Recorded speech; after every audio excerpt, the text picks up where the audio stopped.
Ребята, всем привет! Сегодняшнее наше видео будет посвящено не совсем автомобильной тематике, а поговорим мы сегодня о звукозаписи. И в частности поговорим мы о проблеме собственного шума рекордеров Zoom H5. Это вот такая вот штука, которая используется для звукозаписи. Я себе тоже прикупил одну из таких штук. Но я очень разочаровался, когда я принес ее домой, потому что когда мы выкручиваем вот эту вот крутилочку на девятку или на десятку, в записи появляется очень-очень много такого вот шипения, и, короче, я был разочарован этим звуком. Как инженер я не мог с этим смириться, и поэтому я распотрошил это устройство и провел 3 бессонных ночи, занимаясь реверс-инжинирингом. То бишь я пытался перерисовать схему, восстановил номиналы деталей, посмотрел, подумал, осмыслил. Вы знаете, ребята, инженеры Zoom, они решали 2 основных задачи. Первая задача это было минимальное энергопотребление, а вторая задача это универсальность устройства, так, чтобы оно могло писать и с микрофона, и с линейного выхода какого-нибудь там микшера, скажем. И уровни этих сигналов очень-очень сильно отличаются. И ввиду того, что вот они решали эти 2 задачи, пришлось пожертвовать именно тем, что у нас появились вот эти вот шумы. Переделывать схему смысла не имеет абсолютно. Но как нам это все дело побороть, спросите вы. Для того, чтобы писать без шума вот с этих вот микрофонов, которые здесь меняются насадочки, нам нужно сделать вот такую вот приблуду. Это обычный джек. Я его отрезал от старых наушников. Далее я зачистил провод, то есть зачистил вот этот кончик. Сейчас я вам покажу фоточки.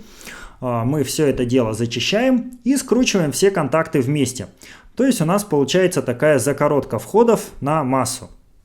Далее нам необходимо, перед тем, как мы начнем производить запись, сделать следующую штуку. Мы настраиваем здесь уровни записи, то есть насколько нам нужно здесь по индикаторам мы устанавливаем. Затем мы нажимаем кнопку записи и вставляем эту штуку в это гнездо. Делаем 5 секунд записи. Потом мы ее вынимаем и продолжаем писать тот звук, который нам нужен. Ну а далее на постобработке эти самые 5 секунд записи мы будем использовать в качестве сэмпла собственного шума для плагина шумоудаления. Еще один вопрос, который у многих возникает, и я посмотрел очень много видео на YouTube о том, что эти рекордеры очень плохо пишут с микрофонов Rode, которые подключают вот сюда к XLR разъему. Почему так происходит? Технически объяснять можно где-то еще минут 10-15. Это будут нарисованы схемы, все дела, это займет очень много времени. И неподготовленному человеку эта информация в принципе нафиг не нужна. Если вы хотите подключать сюда микрофоны типа Rode, еще какие-то внешние микрофоны к XLR разъемам, пожалуйста, купите инлайновый микрофонный усилитель, который вот вставляется сюда, к нему вставляется микрофон. Тогда у вас значения этих крутилок будут на минимуме, и собственные шумы вы практически не будете слышать. Другой вариант, если вы сильны в электронике и шарите и понимаете, что вы делаете, откройте откройте руководство по эксплуатации этого устройства, там есть распиновка XLR разъема. Возьмите в радиодеталях или в запчастях такой же вот джек, только XLR, да, но он не джек, он XLR разъем называется. И просто запаяйте там перемычку между сигнальным контактом и массой. И производите точно такую же запись внутреннего шума, которую вы впоследствии можете использовать образец для плагинов шумоподавления, да, на постобработке.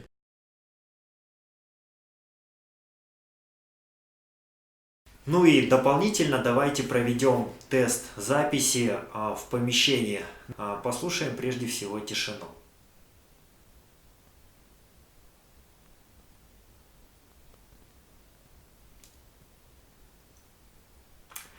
Окей. И давайте я сейчас попробую почти шепотом что-то почитать, что-то поговорить и послушаем после обработки, как это будет звучать. два, три, четыре, пять. Вышел зайчик погулять. Вдруг охотник выбегает, прямо в зайчика стреляет. Пиф-паф, ой-ой-ой, умирает зайчик мой. Привезли его домой, оказался он живой.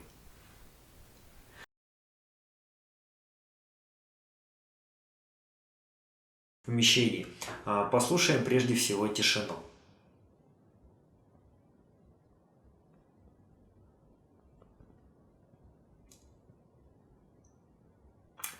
Окей. И давайте я сейчас попробую почти шепотом что-то почитать, что-то поговорить и послушаем после обработки, как это будет звучать. Раз, два, три, четыре, пять. Вышел зайчик погулять. Вдруг охотник выбегает, прямо в зайчика стреляет. Пиф-паф, ой-ой-ой, умирает зайчик мой. Привезли его домой, оказался он живой.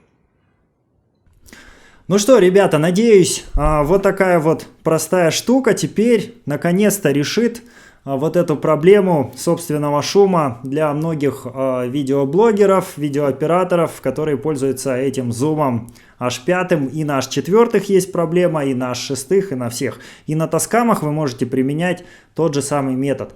Я искренне надеюсь, что эта информация будет вам полезна. Вы не будете теперь мучиться так, как промучился я.